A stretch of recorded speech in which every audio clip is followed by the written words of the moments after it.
Today we're going to compare the Joolz Day 5, the Bugaboo Fox 5, and the Uppababy Vista V3, three high-end, luxury-oriented, reversible seat four-wheelers. So let's jump straight into it then, exploring the advantages and disadvantages of each model in turn, with relation to child comfort, ease of use, longevity, and driving characteristics, before ending with a discussion of under what conditions and uses one might make a better purchase over the others. And starting off with the Day 5, the model clocks in at between 12 and 12.5 kilos, depending on whether it's configured with the seat or bassinet, and folds down to 83 by 60 by 46 centimeters with the seat attached. Looking at child comfort, the Day 5 comes with both bassinet and seat elements included and detachable to the same frame, though swapping between them takes a bit of effort and requires a screwdriver. As far as seat size goes, the Day 5 has the smallest dimensions of the three, with a width of 27 centimeters and a length for the sitting surface of 95, meaning the combined lengths of the backboard, baseboard, and leg rest. Though that being said, it also does arguably provide a comfort advantage over these other models in its ability to flatten out as it reclines, which is an increasingly sought-after feature these days.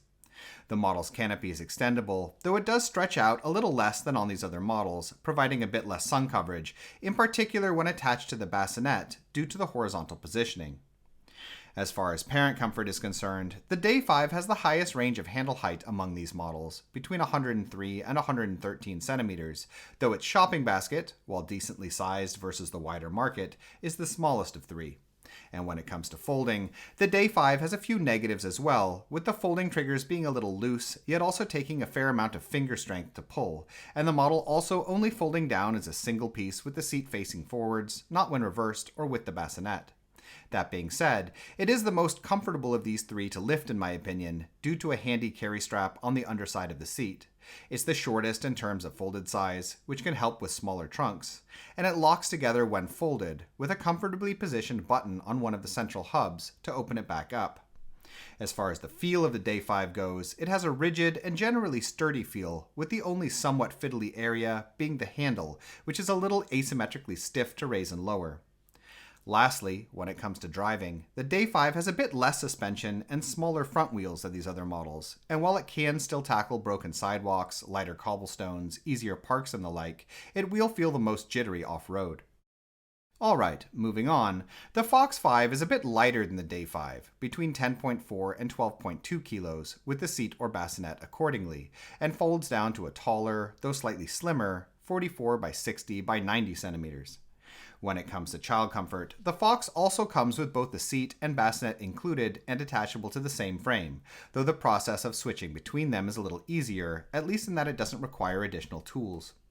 As far as seat size goes, the Fox is significantly wider than the Day, at 36 centimeters, and also longer, both in terms of its sitting surface, 101 centimeters, as well as in that the canopy can be raised up for an extra 7 centimeters of headroom. The Fox's seat has a traditional bucket design, where the backboard is not adjustable in relation to the baseboard, though nonetheless has a perfectly comfortable recline for children over 6 months, and the design of the seat frame itself is less complicated mechanically and more sturdy as a result. The canopy extends in the same manner as on the Day, but pulls down a bit further, providing a little better sun coverage. Moving on to parent comfort, the Fox's handle has a slightly lower range of handle height, between 92 and 108 centimeters, though the shopping basket is larger. As far as folding goes, the Fox is the best of all three in my opinion, having one-handed mechanisms, and also folding down to a single standing piece with the seat in either facing, as well as with the bassinet. That being said, it is worth pointing out that it doesn't fully lock closed, though there is a little resistance in the mechanisms that holds it together, and the lack of a hinged leg rest also makes it the tallest of three when folded.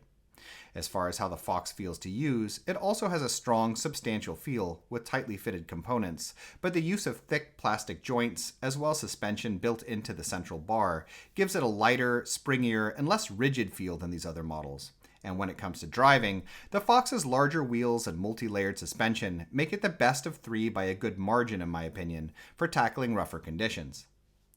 Looking lastly at the Vista, it's the heaviest model today, at 12.5 to 13.2 kilos with the seat or bassinet respectively, and folds down to 31 by 65 by 85 centimeters, making it also the widest of three.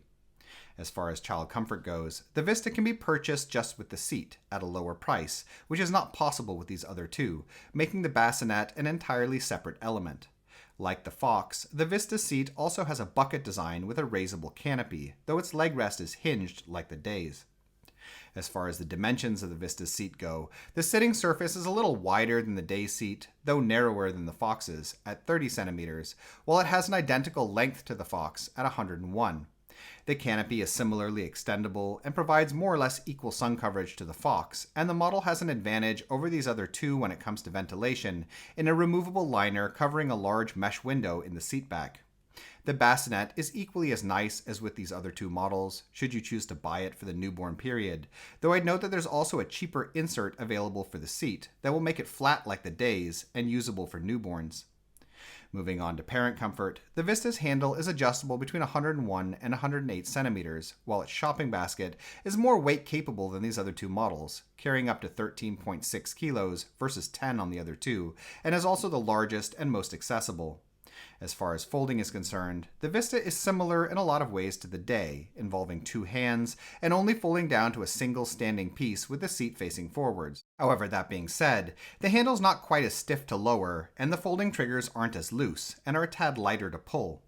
The Vista locks closed when folded, though the locking flap is lower and less convenient to get to than with the Day, and there's also unfortunately no strap or central crossbar higher up on the folded package as with these other models to conveniently hold while lifting the Vista.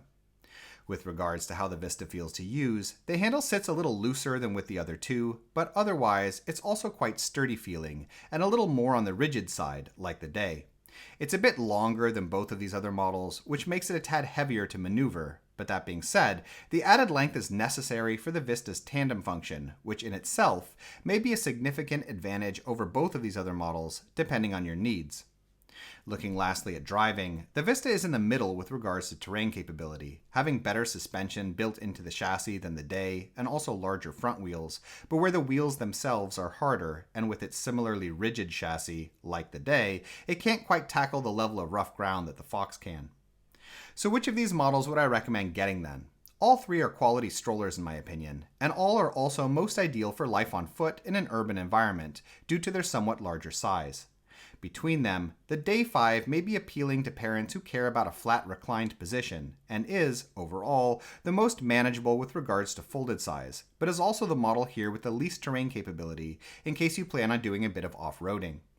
The Vista has advantages with the largest storage basket and its tandem capability, as well as price, especially if you choose not to buy the bassinet, while the Fox has the most convenient folding characteristics and provides the best shock absorption and terrain capability. For sheer performance, I personally find the Fox to provide a tad more than these other choices, though this undoubtedly has a bit to do with the Nordic environment where I live, where terrain capability is at a premium, and definitely doesn't mean that these others aren't also well worth considering, depending on what you're looking for. In any case, we hope you enjoyed this video, and if you did, we ask that you subscribe, as it helps us to continue making videos in the future. If you'd like to know more about any of these models, we have standalone reviews for all of them that go into a lot more detail, and links have been added in the description. In addition, if you're currently shopping for a stroller, we have a buyer's guide on our Patreon page which lists a wide range of models that we recommend, with a lot of technical and lifestyle related information. You can find that by following the link in the description as well. Thank you.